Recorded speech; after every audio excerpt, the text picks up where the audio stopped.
ووالدي رحمه الله كان قائد القوات الجوية الموريتانية خلال تلك الحرب، أنني زرت مدينة العيون هذه 1977، يعني سنتين بعد وصول المملكة المغربية مسيرة الخضراء إليها. والتقيت مثلا آنذاك أول والي لصاحب جلالة الملك حسن الثاني رحمه الله وهو أحمد بن سوداء. كنا ضحية الحرب الباردة، ضحية معسكر يريد أن يغزو كل المنطقة وينظر إلى المغرب وموريتانيا كدول إمبريالية. في الحقيقة استطاعوا أن يصلوا إلى الحكم بالانقلاب على المختار الداداه رحمه الله. طبعا تم اختراق الجيش بكل صراحة وبكل أمانة. واليوم أنا أقول، وهذا سأقوله لأول مرة وهي قناعتي، صدقوني أن الجزائر اليوم تبحث على أن تتخلص من جبهة البوليساريو من المخيمات. متابعينا الكرام، أهلا وسهلا بكم في حلقة جديدة من حلقات بودكاست هنا الصحراء، التي اعتدنا من خلالها استضافة عدد من الأطر والمهتمين بملف الصحراء. ضيفنا اليوم استثنائي ومميز قادم لنا من دولة موريتانيا، هو الأستاذ أبي طالب عبد القادر، المهتم بقضية الصحراء ودول الساحل الإفريقي. نستضيفه هنا بمدينة العيون بالأقاليم الجنوبية للمملكة. أهلا وسهلا بك الأستاذ عبد القادر، مرحبا بك وسهلا مدينة العيون. وسهلا وشكرا لكم على هذه الاستضافة الكريمة. نشكرك على تلبية دعوة جريدة هنا الصحراء، وشرف كبير لنا حقيقة أن تكون ضيفا من ضيوف إحدى حلقات بودكاست. اليوم أنت ضيف عندنا في مدينة العيون في الصحراء، وبما أنك يعني من الأسماء الذي يعلمها المغاربة جميعا من خلال يعني إثارتك لملف الصحراء ومواقفك التي تعبر بها وتحليلك كذلك. أولا كبداية، من هو الأستاذ أبي طالب عبد القادر؟ بارك الله فيكم، ولا يفوتني أن أشجعكم كشباب من ساكنة هذه المدينة التي هي جوهرة الجنوب المغربي، مدينة العيون العزيزة، والتي لدي معها طبعا ذكريات جميلة جدا. الاسم فعلا أبي طالب محمد عبد القادر، وأنا موريتاني. بالنسبة للتكوين الأكاديمي، أنا حاصل على ماستر في تسيير المشاريع، وتخصصي هو الصفقات العمومية وتسيير المشاريع الممولة من الشركاء الدوليين، خاصة البنك الدولي والبنك الإفريقي للتنمية. هذا تقريبا هو التعريف. أستاذ عبد القادر، يعني بما أن موريتانيا وساكنة الأقاليم الجنوبية من الصحراويين هناك علاقات يعني اجتماعية وطيدة بحكم يعني عديد الأسباب، هل يملك أستاذ عبد القادر بعد الذكريات في الصحراء أو محطات إلى غير ذلك؟ طبعا يجب أن نذكر بهذا التاريخ. الصحراء جمعت بين المغرب وموريتانيا، ونذكر أن في بداية النضال من أجل إخراج المستعمر الإسباني، اتفقت المملكة المغربية والجمهورية الإسلامية موريتانيا وتعاونوا في مواجهة هذا الاستعمار. وللأمانة كانت في البداية الجزائر منسجمة معهم، إلى أن وصلوا إلى مرحلة الحسم. هنالك تخلت عنهم الجزائر وبدأت تعمل ضدهم. إذن منذ تقريبا نهاية 75 كانت لنا علاقة مباشرة بهذا الملف، لأننا وضعنا في نفس الخانة وفي نفس الخندق مع المملكة المغربية. وهنا التحم الشعبين والتحم الجيشين والتحمت القيادة، ليس في مواجهة فقط ما يسمى بجبهة البوليساريو كحركة مسلحة أو من وراءها الجزائر. أريد أن أقول أن هذه الحركة قامت على الإيديولوجيا، وبالتالي كنا ضحية الحرب الباردة، ضحية معسكر يريد أن يغزو كل المنطقة وينظر إلى المغرب وموريتانيا كدول إمبريالية. إذن كل هذا جعلنا في نفس الخندق مع المملكة المغربية. وأنا ولله الحمد كنت طفل آنذاك، ولكن أتذكر كل هذه الأمور بما أنك أثرت. فمثلا أقول لك أنني من أهم الذكريات التي عندي، ووالدي رحمه الله كان قائد القوات الجوية الموريتانية خلال تلك الحرب، أنني زرت مدينة العيون هذه 1977، يعني سنتين بعد وصول المملكة المغربية مسيرة الخضراء إليها. والتقيت مثلا آنذاك أول والي لصاحب جلالة الملك حسن الثاني رحمه الله وهو أحمد بن سوداء. كنا مارين أنا والوالد في إطار عمله، وأنا كنت يعني من أجل الاستشفاء، ومررت بهذه المدينة وكان فيها استقبال مهم جدا. وأذكر كذلك من الضباط الذين استقبلونا آنذاك من الجيل الأول الجنرال القباج، آنذاك كان عقيد رحمه الله. وكذلك أذكر أحد أهم القيادات من الجيل الأول من المغارب من الجيش المغربي، وهو الكولونيل بن ميراء، عقيد بن ميراء. هذا كان منسق القوات الملكية على الأراضي الموريتانية. إذن فعلا تجمعنا يعني ذكريات مهمة جدا مع هذه المنطقة. طيب أستاذ عبد القادر، يعني من خلال ما أثرته من هذا التاريخ، هل يمكن أن نفهم أن اهتمامك بملف الصحراء ومتابعتك لملف الصحراء منطلق من خلال هذه المرحلة بالضبط؟ أحسنت، لأنه فعلا وكأنه مكره أخاك لا بطل. هي البيئة التي نشأت فيها، هي الأحداث التي رأيت كشاهد عيان.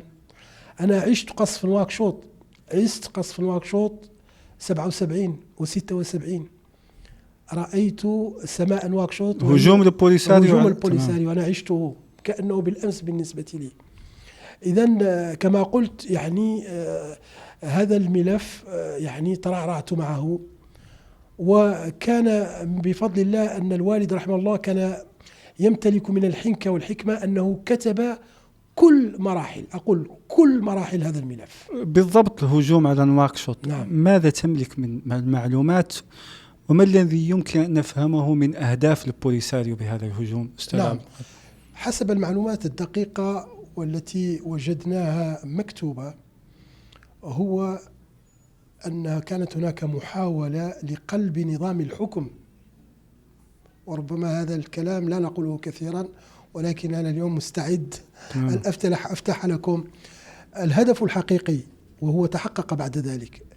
هو أنه كان يجب إحداث شرخ بين النظام الموريتاني والنظام المغربي، لأن هجوم 77 وهجوم 76 خاصة الذي جاء على رأسه الولي وتوفي على مشارف نواكشوط، كان يريد اقتحام نواكشوط ومساعدة على قيام حكومة موالية لجبهة البوليساريو وللجزائر، حتى يوقفوا هذا الاتفاق الذي تحدثت عنه، وهذا الانسجام وهذه الشراكة بين المغرب وموريتانيا. بمعنى أنه كان الهدف أن تكون موريتانيا نقطة انطلاق نحو المغرب من أجل الهجوم، أو يعني تأسيس بالضبط. مشروع بالضبط. هكذا خططوا.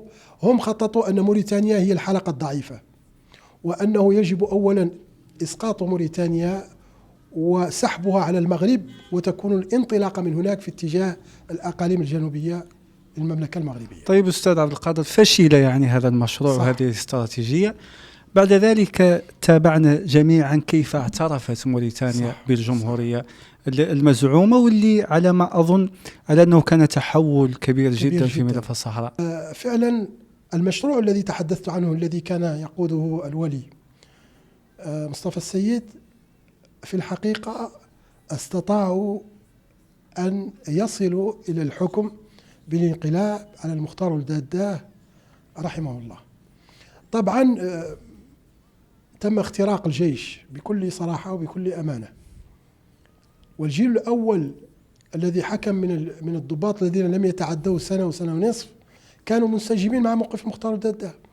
المرحوم أول عقيد حكمه مصطفى محمد الساكر رحمه الله قال: نحن نبحث عن حل، ولكن حل منسجم مع جارنا المملكة المغربية، ولن نقدم على خطوة إلا بالتشاور معه، حتى أتى بعدهم المقدم محمد خولة والعيدال، لأسباب واضحة، وهي علاقات جهوية وأسرية مع جبهة البوليساريو، قام بخطوات في الحقيقة أحادية منه، أحادية وخطيرة كانت على موريتانيا وعلى حتى وجودها. بدأ أول شيء بتوقيع 5 غشت واد الذهب التي تديرها موريتانيا، وقع أنه سيسلمها مباشرة لجبهة البوليساريو. وبعد ذلك عندما فشل في هذا المشروع واسترجعت المملكة المغربية واد الذهب غشت 79، في 84 اعترف بهذا الكيان، رغم أنه سجل لدى الأمم المتحدة هو أن موريتانيا ستبقى محايدة، يعني لا تعترف أن هناك دولة ولا تعترف كأن المملكة المغربية، وكأنها انساقت في المسار اللي كان يعني ضحيته عدد من الدول الإفريقية في الحقبة بالضبط. صحيح.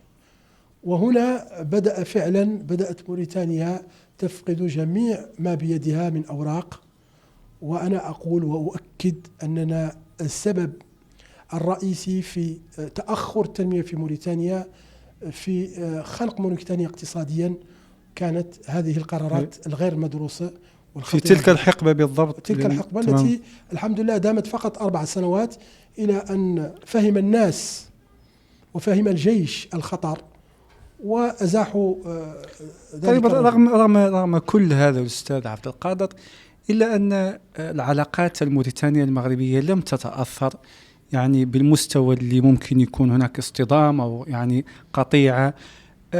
ما هو المميز في موريتانيا بالضبط حتى تصل اليوم إلى علاقات جيدة مع المغرب؟ لا، شوف أخي الكريم، أنا أعتقد في أن هذه العلاقات أن الفضل يعود للمملكة المغربية، لأن يجب أن نكون أمينين فيما نقول.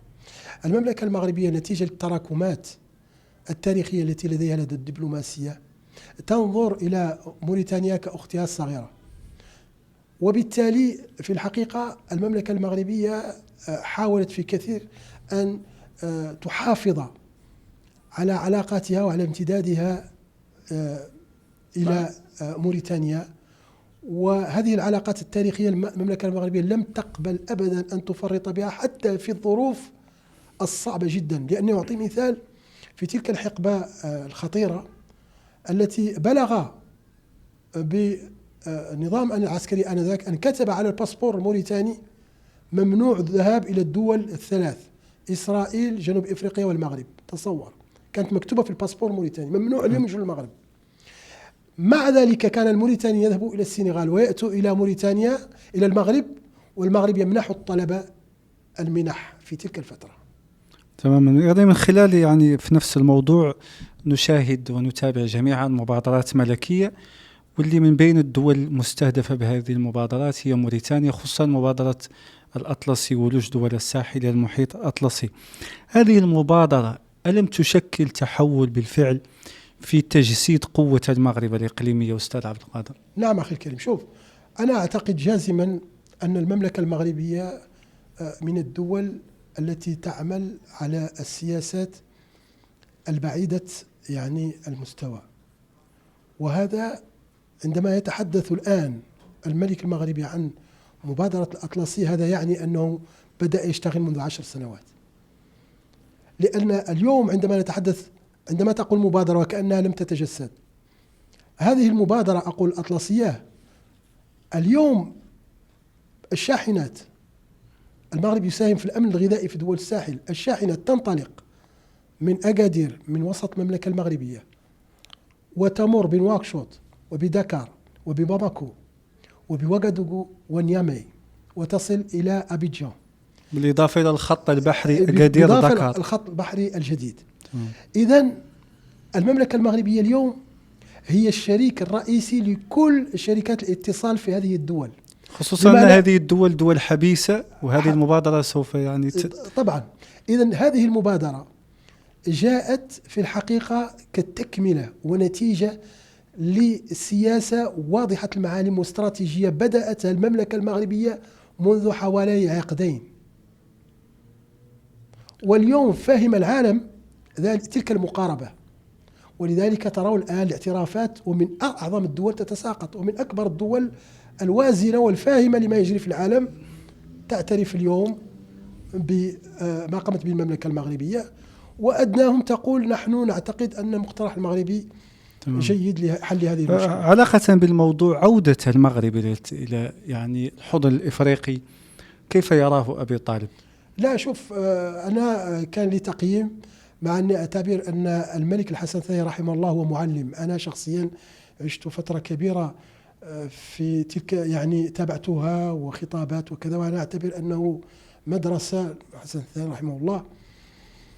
وأعتقد والله أعلم، لست متأكد، ولكن ربما أن انسحابه آنذاك من ما يسمى آنذاك بلويا، يعني منظمة الوحدة الإفريقية آنذاك قبل أن تكون اسمها الاتحاد الإفريقي، أعتقد أنها سياسة يعني الكرسي الخالي كان يعني وقعها قوي جدا، وكانت نتائجها ربما شيئا ما سلبية على الدبلوماسية المغربية، لأنها تركت المجال يعني للجزائر خاصة لتلعب بحرية.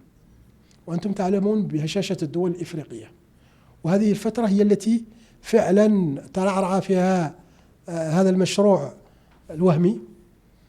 ولكن أعتقد أن قرار الملك محمد السادس أولا قرار شجاع، لأنهم تعرفون ما وراء ذلك يقولون يجلس الآن مع الجمهورية العربية الصحراوية في نفس كذا، ويقولون كذا، وكأنه انتصار لهم، وكأنه انتصار. ولكن هذه هي الحياة أيضا. الحياة هي أيضا أنك تتقبل في بعض الأحيان يعني بعض الأمور من أجل أن تصل إلى هدف أسمى. وأنا أعتقد أن رجوع المملكة المغربية كان من القرارات الصائبة، واليوم بدأت المملكة المغربية فعلا تلعب دورها كدولة محورية في إفريقيا، وكأن المغرب يقوم بتدبير المراحل مرحلة تلو الأخرى. تماما. أستاذ عبد القادر، يعني الحديث عن الجزائر في ملف الصحراء قد يكون طويل جدا لاعتبارات كثيرة، يعني مواصلة توظيف ملف الصحراء لمحاولة الاصطدام مع المغرب وتوجيه كل يعني الأسهم في اتجاه المغرب. لا زالت الجزائر اليوم بخطابها وتوجهها ولم تنجح في التناغم ومسايرة المتغيرات أستاذ عبد القادر، واللي موريتانيا نجحت في أن تكون معزولة عن الاصطدام الذي أرادت الجزائر له منذ يعني عقود. أستاذ عبد القادر. نعم، شوف أخي الكريم، كل ما أتحدث بكثير من الأسف، لأن الجزائر هذه البعض يعتقد أننا نحقد عليها أو لدينا عداء معها. الجزائر نعتبرها دولة جارة، وهم امتداد لكل الدول في المنطقة. القبائل تعيش هناك، أنتم تعلمون ذلك، هي نفس القبائل تعيش في موريتانيا وتعيش في المملكة المغرب، في جنوب المملكة المغربية. هم مسلمون، هم عرب، هم أمازيغ، وفعلا نحن محرجون عندما نتحدث، ولكن الحقيقة جلية، وهم في كثير من الأحيان لا يخفوها. كما تحدثت لك عن هذه السياسة الحكيمة للمملكة المغربية وفي الصبر على جيرانها حتى ولو أتى الأذى، أنا أقول لك كلام، وهذا لا يمكن أن أحاسب عليه، كلام للرئيس الجزائري الحالي. ما معنى أن يقول رئيس تمسني نمسك، كبير متوسط صغير دبر راسك؟ من هو الكبير في المنطقة ومن هو المتوسط ومن هو الصغير؟ أنا أقول لك مثلا أن ما وقع من إسقاط درون للجيش المالي داخل في هذه السياسة. طيب إذا كنت أنت هكذا، يعني دورك يكون سلبي كثيرا. مع المملكة المغربية أقولها، القضية بدأت من عدم ثقة من أبو مدين في المرحوم الحسن الثاني رحمه الله فقط، لا أكثر. مع أن الملك الحسن الثاني كان واضحا معه ووقع معه اتفاقيات فيها تنمية المنطقة. اقرأوا فقط الديباجة أو مقدمة اتفاقية غار جبيلات وسترون. أنا أعلم أن ذلك يعني النظم يأتي من المملكة المغربية، يتحدثون فيه عن إنماء المنطقة، وأن غار جبيلات سيتم تصديره من الشواطئ المغربية، وفرص العمل الهائلة التي وشراكة يعني حقيقية هدفها يقول هو تنمية الساكنة. تصور معي أنهم لو ذهبوا في هذا المشروع هل تكون هناك الآن مخيمات؟ تماما فعلا. يعني وكأن الجزائر مخططها كانت أنانية فيه منذ يعني وقت مبكر جدا، وفقدت علاقتها مع المغرب في إطار يعني واحتضنت البوليساريو. الأستاذ عبد القادر، بالنسبة للجزائر لا زالت تحتضن البوليساريو منذ 1974 بالتحديد، لأنه نعلم على أنه سنة 1973 تم إعلان تأسيس البوليساريو بالزويرات. هل يمكن أن نقول على أن أنظمة الجزائر مع هذه العقود وكأنها تفكر بنفس العقلية في ملف الصحراء بالضبط؟ لا، شوف، بكل أمانة وحسب كل المراحل التي عشنا، مراحل مهمة جدا ومحطات كبيرة يتضح فيها أن الجزائر ليست مهتمة أن تقوم دولة أو لا تقوم. الجزائر مهتمة بتدبير وتغذية هذا الملف كي يبقى. ما هو هدفها بالضبط؟ هو وضع كما قال المرحوم بومدين، وضع الحجر في صباط المملكة المغربية حتى لا تستقيم مشيتها. هل بالفعل الجزائر تسعى إلى منفذ نحو المحيط الأطلسي بكل صراحة أستاذ عبد القادر؟ أنا أقول لك وقلتها كثيرا، وهم يحاولون الآن العكس، ولكن لا يمكن أن نفكر في تنمية في جنوب الجزائر الشاسع إلا إذا كان له منفذ إلى المحيط الأطلسي. جميل. أستاذ عبد القادر، يعني اليوم المخيمات تعيش وضعية أمنية خطيرة جدا، وقيادة البوليساريو هي نفس القيادة التي انطلقت من الصحراء منتصف السبعينيات. اليوم كيف يرى عبد القادر الوضعية في المخيمات، خصوصا أن هناك جيل بعد جيل يعني نشأ في المخيمات؟ صحيح. ولا يمكن له أبدا حسب المتابعين أن يقبل بالعودة إلى هذا الإقليم إلا إذا تغير شيء. ما الذي سيتغير في المنطقة، وما الذي يراه أستاذ عبد القادر يجب أن يتغير في أقاليم جنوبية؟ طبعا إذا سمعني الآن ساكنة تلك المخيمات أسأل الله لهم الفرج. والواقع الذي نحن نعلمه جيدا أن حتى المعنيين بالأمر لا يصلون إلى 25%. وهذا هو الإشكال الكبير جدا في المعنيين بالأمر لا يصلون إلى 25%، ولذلك أنا سأخاطب هؤلاء 25%. أقول 5 عقود وهم يبيعونكم الوهم. واليوم أنا أقول، وهذا سأقوله لأول مرة وهي قناعتي، صدقوني أن الجزائر اليوم تبحث على أن تتخلص من جبهة البوليساريو من المخيمات، خصوصا أن هناك أحداث في الأسبوع الماضي أكدت هذا المعطى. أقول أنهم اليوم في ورطة، وكأنهم سيسقطون في البئر التي حفروها لإخوانهم ولجيرانهم، وهذه حقيقة. ويتبادر لي كلام بالحسانية على أنه إلين يحصل الفشل والهزيمة يخلق شيء قال له ويل أمك يا الوراني، وده هو اللي يخلق في المرحلة الجاية. وكان الجزائر التقطت شيء ما تغير واضح. وحتى آخر تصريح للرئيس الجزائري، انظروا كيف ينظر إلى القضية. قال لهم إذا دخلنا في المديونية ما تتكلموا لي لا عن فلسطين ولا عن الصحراء الغربية، بمعنى أنه قضية مال فقط وتمويل ولا شيء. تمام. هذا يعني هو هل يشكل الموقف الأمريكي والفرنسي بالخصوص عنصر ضغط على الجزائر؟ طبعا الجزائر كانت تعول على محور، وذلك المحور اندحر، ومحور إيران، سوريا، حزب الله. إيران تراجعت، المحور تم هزيمته، حزب الله تراجع وخرج من جنوب لبنان، الحوثيين يبحثون عن اليوم حلول، حماس تبحث كذلك، وذلك المحور انتهى ذلك المحور، والجزائر تحس أن لا غطاء لها. وهذه الدول اليوم هي التي يعني تتحكم في العالم وفي منطقتنا وعليها والجزائر تحاول جاهدة أن تستميل أمريكا حتى يكون موقفها هناك متوازن عروض شيئاً ما. اقتصادية. نعم. هناك عروض اقتصادية مقدمة نعم. للولايات المتحدة رغم أنها غير معلنة. الأستاذ عبد القادر، هل أصبح شرط من أجل أن تغير الجزائر موقفها في ملف الصحراء أن يتغير النظام؟ البعض يتحدث في هذا الاتجاه. هو الحقيقة هناك أمر يتبادر لي وربما قناعتي أكثر تتجه له، هو أن حتى شرعية النظام يستمدها من وجود هذا الملف. بمعنى أن وجود ملف الصحراء يطيل أمد النظام نعم. العسكري الجزائري. نعم. إذا لم يعد هذا الملف موجود يجب أن تتغير الأمور. وكيف كيف يمكن أن يتم حل ملف الصحراء حسب رؤية أستاذ عبد القادر؟ ما هو الحل اليوم؟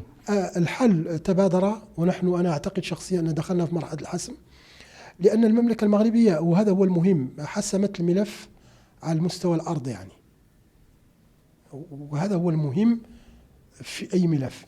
الآن بقي الحسم السياسي أو الدبلوماسي. أي هناك مؤشرات للحسم. طبعا الاعترافات لأعضاء مجلس الأمن واضحة، وآخر القرار أو الإحاطة التي أصدر ديمنستورا الذي بدأ يقول نريد من المملكة المغربية أن تشرح لنا أكثر الحكم الذاتي، بمعنى أنه شيئا فشيئا بدأوا يجرهم أنهم يتكلموا عن الحكم الذاتي، وكأنه أصبح يقتنع نعم، هي هذه الدبلوماسية يعني. سيدخلوهم لحفظ لواء المجد دون أن يقول أن المملكة المغربية كسبت، ولكن سيبدأون. وحتى هناك بعض مسؤولي جبهة البوليساريو يقولون نعم الحكم الذاتي هو اقتراح يعني يمكن أن يناقش. تمام، مقترح من بين مقترحات، هذا ما يتحدثون عنه. تمام، كانت ترفض البوليساريو أن تناقش الحكم ويقولون أنه غير قانوني. هل هناك يعني اختلاف بين البوليساريو والجزائر في هذه النقطة؟ شوف أخي الكريم، أنا شخصيا أعتقد أن البوليساريو الحقيقة لم تعد موجودة. هذا الملف يدبر في يعني مراكز القرار في الجزائر. وقد تريد هذه النقطة تعيدنا إلى النقطة اللي أثرتها على أن الجزائر تحاول الخلاص من البوليساريو. نعم، لأنه هذا شيء طبيعي جدا. 50 سنة هم لم يحققوا شيء، كل شيء تراجع، وهناك ضغوط هائلة على الجزائر. وللأمانة كذلك الجزائر اتضح أنها تريد، فهمت أن العالم تغير وأن المغرب قطع أشواطا كبيرة وبدأت تتوجه إلى التنمية. طيب، تريد أن تتوجه إلى التنمية وأنت تحمل وكأنك تريد أن تسرع، ولكن أنت تحمل على ظهرك 100 كيلوغرام من الحجر، فهل ستسرع؟ الجزائر تحمل معها إرث ثقيل جدا، وما دامت تحمله لن تستطيع أبدا أن تنافس الآخرين. ولذلك أنا أعتقد أنها وصلت إلى مرحلة يعني العياء التام. طبعا هناك كما يقال استنزاف، كأنها استنزفت كل شيء. طبعا الجزائر تريد أن تبحث لها اليوم أن تلعب دور اقتصادي، لأن هذا الدور هو الذي يعطي لك الهيمنة، هو يعطي لك الاهتمام للدول. تمام. الدور الذي تلعبه المملكة المغربية متواجدة في كل أسواق المنطقة، شريكة في كل الميادين الحساسة واستراتيجية في كل منطقة، الطاقة، يعني الاتصال، الانترنت، كل شيء توفره المملكة المغربية كشريك لهذه الدول. حتى أن المتابعين لهذا الملف ينظرون على أن الجزائر خسرت علاقاتها الخارجية بسبب ملف الصحراء. طبعا، لأن هي اليوم كل من غير موقفه، وهذا طبيعي جدا في الدول والدبلوماسية ليست أمر يعني يبقى على الأبد في اتجاه واحد. الدول تعيد تقييم علاقاتها نحو الدول الأخرى ونحو الملفات أيضا، تدبير الملفات. والجزائر رأينا دخلت في مشكلة مع كل الدول هذه التي يعني حتى الدول المحيطة بها. نشوف اليوم أزمة الجزائر مع مالي. طبعا أزمة الجزائر مع مالي ومع بعض دول الساحل هو انخراط هذه الدول في المبادرة الأطلسية. ودعني أقول لك أن الانخراط في المبادرة الأطلسية هو اعتراف ضمني بسيادة المملكة المغربية على أقاليم الجنوبية، وإلا لا يمكن أبدا أن تنخرط في مبادرة إذا لم تكن تعترف بسيادة تلك الدولة على المنطقة التي هي تريد أن تعطيك للمحيط الأطلسي. هل هي فرصة للجزائر من أجل الانخراط في المبادرة ككل والاستفادة يعني مما كانت تطمح له منذ مدة وهو منفذ إلى المحيط الأطلسي؟ شوف أخي الكريم، أنا السياسة دائما لا أستبعد فيها أي شيء، وأتمنى أن تملك الجزائر من المرونة بعيدا عن كما يقال سياسة النيف، أو أن عندهم عمود فقري كما قال الرئيس الجزائري صلب جدا ولا ينحوش شيء من هذا القبيل. هذا لا ينفع مع السياسة. السياسة هو فن التأقلم مع المواقف في الوقت المناسب، هذه هي السياسة، فن الممكن من الواقع. نعم. ولكن أنا لا أستبعد شيء، لأنه عبر التاريخ كانت المملكة المغربية والجزائر قد وقع بينهم اصطدام قوي، وفي الأخير التقوا في وجدة، وزار الملك الحسن الثاني رحمه الله الجزائر 89 وأنشأوا المغرب العربي. لا شيء يستبعد في السياسة، ولكن الجزائر تجد نفسها اليوم في الحقيقة أمام مشكل كما يقول مسؤولية تاريخية تجاه هؤلاء القوم الذين أتت بهم وحملتهم على كل ما حملته مدة 5 عقود. تماما. أستاذ يعني عبد القادر، الصحراويين اليوم واللي ممكن يتابعوك في هذه الحلقة واللي أجيال وراء أجيال عانى من هذا المشكل، صحراويين في المخيمات وفي الشتات باستثناء المتواجدين هنا بالأقاليم الجنوبية اللي ممكن نقولوا بأنهم في يعني مكان جيد جدا متاح فيه كل الفرص. الحكم الذاتي اليوم ما الذي يمكن وكيف يمكن للحكم الذاتي أن يضمن العيش الكريم للصحراويين خصوصا في ظل هذه المعاناة؟ أستاذ عبد القادر، رأيك مهتم موريتاني بهذا الملف؟ نعم، أنا أقول لإخوتي وأبناء عمومتي في هذه الساكنة، وأنا أملك منهم أصدقاء أعزاء جدا في يعني العيون وفي الداخلة، وزرتهم كثيرا لعلهم يستمعون إلينا. أنا خليني نقول لك قاش، أنا لاحظ أن في العالم أن كل المناطق التي تتمتع بالحكم الذاتي تكون أفضل من المناطق الحرة، وهناك أمثلة حية. رأينا في كردستان كانت في حرب من أجل التحرر في فترة صدام حسين وكذا وكذا، وفي الأخير منذ عقد تقريبا من الزمن تمتعوا بالحكم الذاتي. انظر اليوم، وأنا أدخل في جوجل وانظر إلى مدن كردستان اليوم كيف هي، انظر إلى الباسك في وسط إسبانيا. إذن أنا أعتقد شخصيا أن بعيدا عن هذه الإيديولوجيات ومن يحكم وكذا وكذا، أن الأولى نحن أولى بهذا الحكم الذاتي، لأنك على الأقل أنت لا تعيش تحت دولة كافرة ولا تعيش تحت حاكم كافر، وأنت تعيش في أرض يرفع فيها الأذان وفيها الحرية التامة وفيها الانتخابات المحلية، وأبناء جلدتك هم الذين سينتخبون. إذن كل الفرص موجودة. إذن أليس أولى بنا، لا أقول لا شرعا ولا قانونا ولا عقلا، أن ننخرط يعني فيما يمكن أن يجمع بيننا؟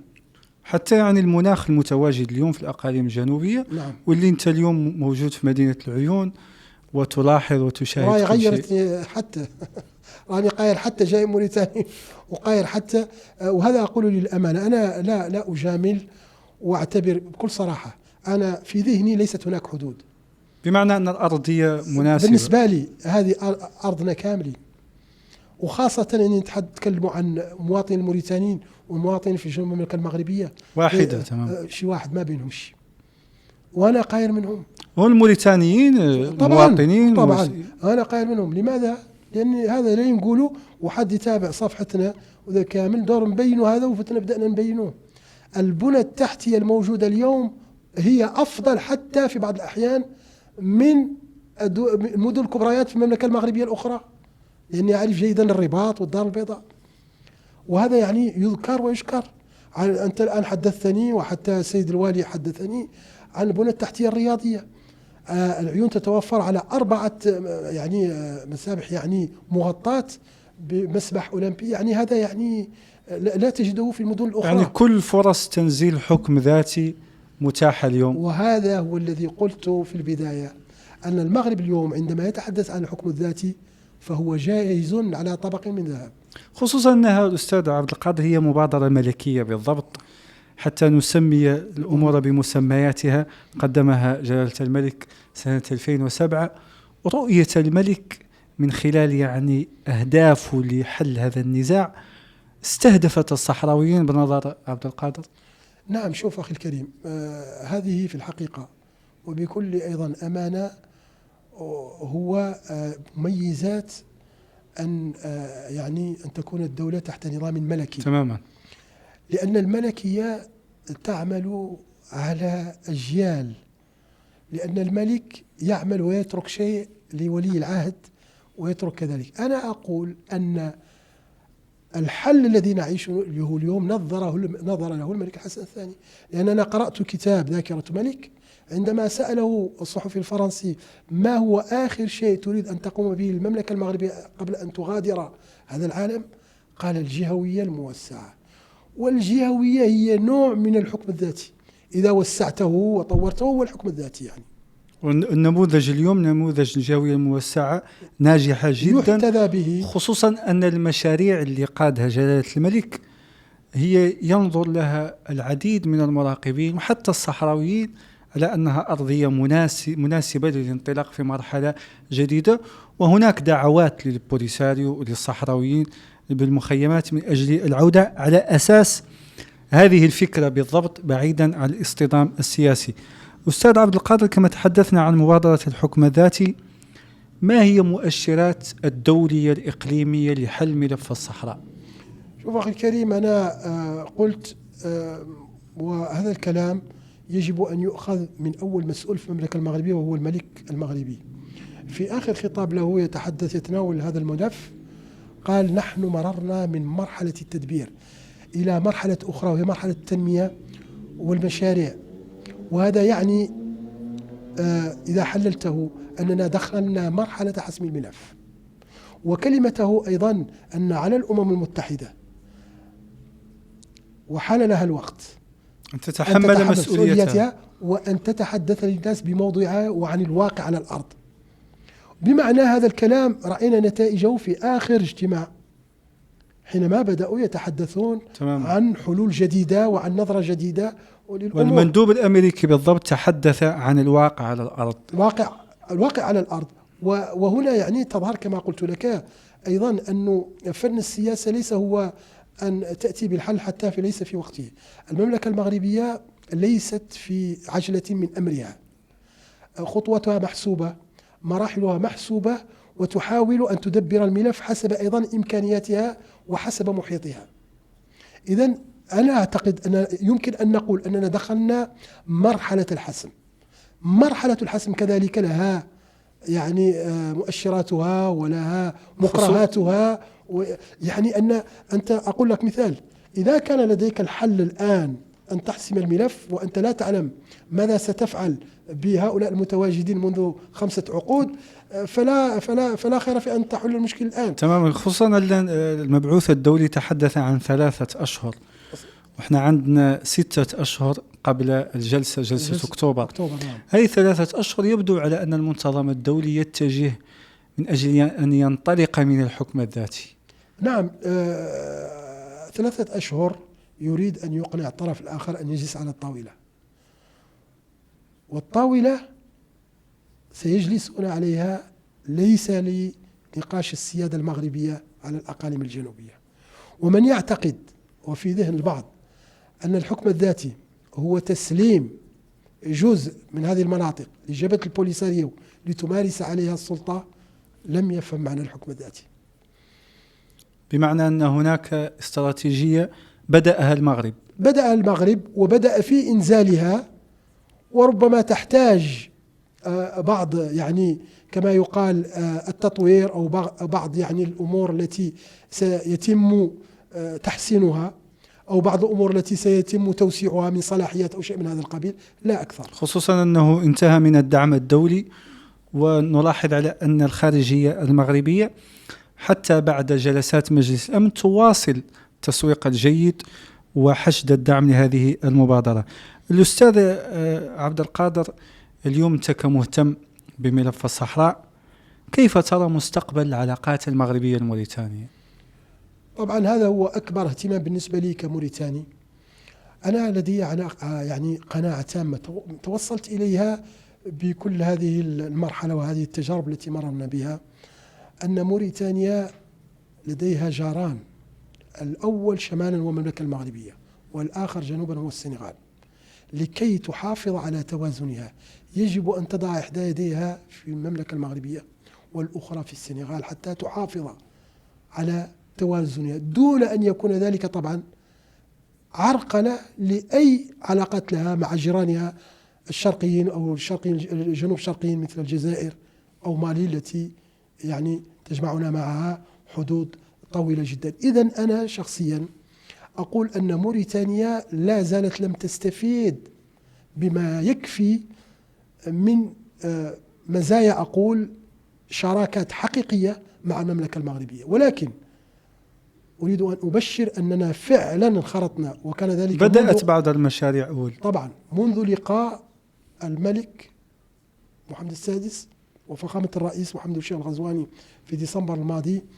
بدأت الأمور تتغير، بدأت هناك تتجلى شراكات حقيقية مثل الربط الشبكة الكهربائية، مثل أنبوب الغاز المقطع الشمالي موريتانيا السنغال في اتجاه المملكة المغربية، ومشاريع كبيرة أخرى. بالأمس تم مراجعة اتفاقية تجارية بين المغرب وموريتانيا التي يعني تم توقيعها 86، ويبدو أن الأسواق المغربية ستفتح وخاصة في الأقاليم الجنوبية، وهذا نقوله لأنه اليوم على الأقل موريتانيا اللي هما يعني عدد قليل، إذا افتح لهم هذه الأسواق بطريقة رسمية وطبيعية وبتسهيل وربما حتى بتبادل حر في بعض البضائع، يعني مثلا الدراعة ما شاء الله والملاحف وكل هذه ما يستعمل إخواننا في ساكنة الأقاليم الجنوبية ستكون يعني متنفس للتجار الموريتانيين. تماما، هناك يعني تناغم بين المجتمع في الأقاليم الجنوبية وكذلك مع الشعب الموريتاني. كنا سعداء بهذا اللقاء معك الأستاذ عبد القادر، ومرحبا وسهلا بك مجددا بمدينة العيون، ونتمنى على أنك تعود يعني هذا المكان وهذه المدينة، وانتم زالت عندكم زيارة الصبح لمدينة السمارة وبعد يعني يوم الأربعاء إلى مدينة بوجدور، جايين في إطار ندوة دولية تناقش موضوع مبادرة الملكية لولوج دول الساحل الأطلسي. صحيح. اليوم كان الافتتاح الأستاذ عبد القادر. نعم، كان اليوم الافتتاح فعلا. الحقيقة هي كوكبة كان للشرف أني أشارك معها، وطبعا منسقة هو الدكتور منار السليمي المشهور، وكان للشرف أن ألتقي مع هذه كوكبة من الأكاديميين والدكاترة والمؤثرين كذلك والإعلاميين، وكانت يعني فرصة لتلاقح الأفكار ولنتبادل كذلك أطراف الحديث ونتحاور ويكون لنا تصور أكثر دقة لأبعاد ونتائج هذه المبادرة الملكية. وأنا أرتكز على تصريح للملك المغربي على لسان وزير خارجيته، عندما قال أن الملك يعتبر أن موريتانيا الحجر الزاوية في مبادرة أطلسية. طبعا علينا نحن كذلك كموريتانيين أن نلتقط هذه الإشارة وهذه القناعة لدى الملك المغربي، وأن نتعامل كشركاء حقيقيين مع المملكة المغربية. وأنا أعتقد شخصيا أن المملكة المغربية زائد موريتانيا يمتلكون 3710 كيلومترات فاتحة على المحيط الأطلسي. بالمناسبة المملكة المغربية بشواطئها كلها اللي هي 3500 نزيد عليها 500 البحر الأبيض المتوسط، تعتبر من أكبر الدول التي تمتلك شواطئ. وأنا أقول لك أن تعطيني 100 كيلومتر على شاطئ أفضله على 1000 كيلومتر داخل تلك الأراضي الحديثة. بمعنى أن هذه الشراكة ستكون سبب في حل مشاكل لهذه الدول. بل إنها أقول أن إذا تحققت هذه الشراكة كما نتمنى ستكون هي اللبنة الحقيقية لما يسمى بمشروع اندماج الدول المطلة على المحيط الأطلسي ودول الساحل. شكرا لك الأستاذ عبد القادر. كنا سعداء حقيقة باستضافتك في هذه الحلقة من حلقات بودكاست، ونشكرك على تلبية الدعوة، وإلى لقاء آخر إن شاء الله. كلمة أخيرة للمتابعين هنا الصحراء من مدينة العيون. والله أول كلمة يعني تخطر على بالي، وأريد أن أشجعكم أنتم شباب هذه الساكنة، وأقول لهذه الساكنة وخاصة الشباب اليوم أمل المستقبل: لا أحد يمنعكم في بلدكم وأرضكم وأرض أجدادكم وأبائكم أن تمارسوا كل حقوقكم يعني، وأن تساهموا في التنمية. وبالمناسبة أيضا أنا أوجه شكر خاص مني وإشادة بالقائمين على مدينة العيون. اليوم التقينا بفضل الله بعامل صاحب الجلالة، ولكن أيضا مقاربة الجهوية والمجلس الجهوي والجماعة كذلك يجب أن يشاد بهذا العمل الذي رأينا، لأنه تدبير هذه المشاريع وإنجازها يجب أن يذكر ويشكر. وأنا أتمنى غدا أن هذه المقاربة نتيجة للتقارب الذي تحدثنا عنه بين ساكنة الأقاليم الجنوبية وساكنة الجمهورية الإسلامية الموريتانية. أتمنى غدا أن تكون هذه المقاربة تستفيد منها موريتانيا، لأنه هي نفس الطبيعة ونفس العادات ونفس الثقافة، وهذا يلعب كثيرا. وأنا كمتخصص في إبرام يعني في تسيير المشاريع وإنشائها، هذا يلعب جانب كبير يلعب في إنجاز المشاريع. فأتمنى غدا أن تقع تلك الشراكة القوية بين موريتانيا، بين جهات موريتانيا وجهات المملكة المغربية، وخاصة من الجهات الأقاليم الجنوبية. يتابعوننا ساكنة المخيمات أستاذ عبد القادر. نعم. رسالتك لا، رسالة المخيمات كما قلت، أولا أدعو لهم يعني بالفرج، وأقول لهم بكل صراحة وبكل أمانة: جربتم كل شيء، انتظرتم 5 عقود، الحقيقة اليوم جلية. الحمد لله أن الأمور تطورت، المواقع كثيرة، ويمكنكم أن تلتمسوا الحقيقة. أنا دخلت هذه المواقع منذ 3 سنوات وأتحدث وأعلم أنهم يستمعون، والبعض يشتم ويسب ويعتقد أننا نستهدفه، ونحن والله الذي لا إله إلا هو لا نرى فيهم إلا إخوانا لنا تم التغرير بهم. وأنا أدعوهم من هنا على أن يحكموا العقل والحكمة، وأن يعني يلتحقوا بإخوانهم بكل احترام وأمن وأمان، ولن يزعجهم يعني أي أحد. رأينا ما شاء الله الناس الذين عادوا ويعني الحمد لله يعيشون برفاهية وبكل يعني أمن وأمان. إذن نصيحتي لهم هو يعني اجنحوا للسلم فقط. تماما. شكرا لك الأستاذ عبد القادر، ما ملينا من جماعتك. وأنا كذلك، ومشجعكم بالأخير كما قلت، أكرر وأكرر على تجربتكم هذه، والذي تقومون به أقوله وأكرر، والذي تقومون به عمل جبار. وأتمنى كذلك أن تجدوا الدعم المناسب. شكرا لك.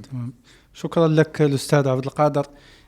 نتمنى أن يعني يتجدد اللقاء معك مرة أخرى إن شاء الله. متابعينا الكرام، كما تابعتم معنا هذه الحلقة من حلقات بودكاست، كانت مع ضيف مميز الأستاذ أبي طالب عبد القادر، وهو مهتم بملف الصحراء ودول الساحل الإفريقي. إلى لقاء آخر إن شاء الله.